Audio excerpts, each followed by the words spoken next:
What did Alexander the Great's army eat in order to maintain their energy and strength? And let's remember, he had over 30 or 40,000 troops, and they were always on the move. The following herbs are nutritious as well as healing. It can help us concentrate food sources in times when there are not many fruits, vegetables, grains, nuts, and seeds. How do you survive on little food, getting vitamins from a single plant? What do we give to gain weight in patients who do not eat? What did Alexander the Great's army eat for energy? What is 50 times sweeter than sugar and grows in Greece? What we use is in severe external wounds and gangrene. Medicago savita alfalfa. Alfalfa, Arabic for father of food. It contains proteins, chlorophyll, vitamins A, B12. Remember, B12 is found in meat protein. Vitamins A, B12, C, that's potassium, K, P, calcium, magnesium, phosphorus, and potassium. The underground root of alfalfa can extend deep several meters below the soil surface, picking up many minerals from the bowels of the earth. Can you imagine? Alfalfa, Arabic for meaning father of food. The plant is a smaller, shorter root can also do this. The plants with smaller roots. Alfalfa can be used as a food or dietary supplement. It contains essential hormones and enzymes that are necessary to keep the pituitary and adrenal glands functioning. I don't think I've ever eaten alfalfa, to tell you the truth. I don't know how many of you have ever eaten alfalfa. Now, there's a story that we've told in many lectures and classes, he says here, the writer says, about the family that was incarcerated in a concentration camp during Nazi Europe. The particular family found the strength to make it until the end, where they were freed. The key was a clover plant growing in the corner inside the enclosure, inside of the fence. Each member of the family secretly took a few leaves of the plant each day, allowing the clover to replenish its leaves throughout the year. The family received the necessary nutrients from the plant. These nutrients were not provided by the poor quality and rare, whatever food they were given. The family maintained their health while others around them did not, and they had malnutrition. Ascophyllum fucus versicolosus. Kelp is another thing, kelp. It's delicious, seaweed, okay? Algae dried and ground into, that is, seaweed dried into powder or granules. These plants are native to the oceans, of course, native to North America, Western Mediterranean coasts.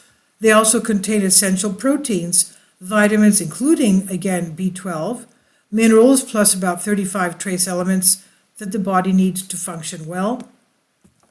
The organic iodine, again, provided by the algae, the seaweed, will rebuild and care for the thyroid gland. Kelp is a salty taste due to its high potassium content, so it will flavor other foods as an excellent salt substitute without its negative effects.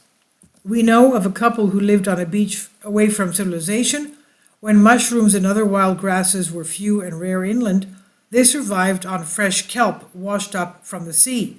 They often made kelp soup or kelp drinks sweetened with honey and fresh water.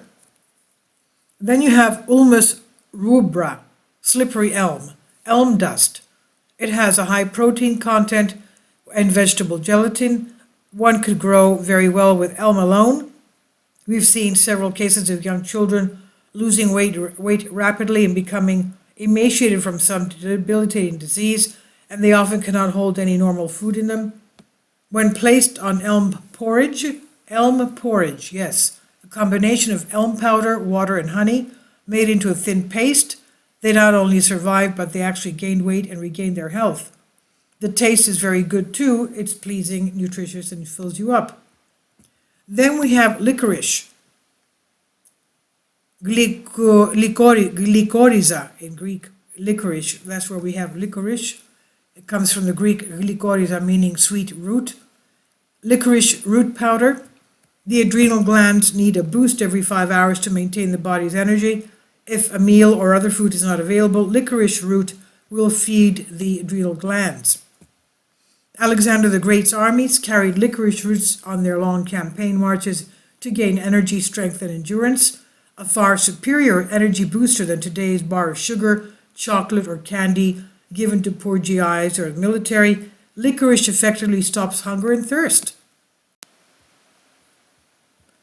A tablespoon of licorice root powder in a liter of water, shaken well, that's about a pint, shaken well and taken in sips during the day will sustain the energy of a person who needs to stay alert. For example, on a long car journey, for example. Licorice tea is also a great refreshing pick-me-up. A group of women working the night shift at a well-known radio factory were acting jittery from the caffeine they were taking to stay awake. They changed to licorice tablets and found that their energy could be sustained throughout the night without the effects of caffeine. Licorice root is a great choice for a storage herb. It has even been found in Egyptian tombs.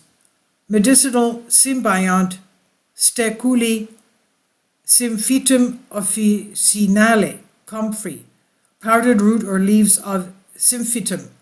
This herb is nutritious as well as medicinal. The powder of the root or leaves of the symphyte is an insurmountable food. The symphyte contains high amounts of protein as well as calcium.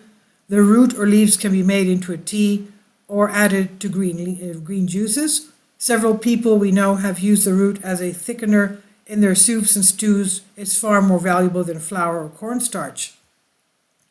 And then we have Althea officinalis, or marshmallow, the mallow root.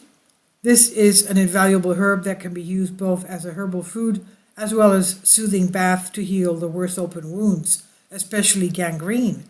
Watercress root powder. Watercress root powder can be reconstituted to its natural state and used as a drink, a tea or a thicker if you like, that can keep someone from starving. It's full of vegetable proteins and also enhances the flow of mother's milk. This I've translated for you from a Greek article. Please leave your comments. Thank you for your support.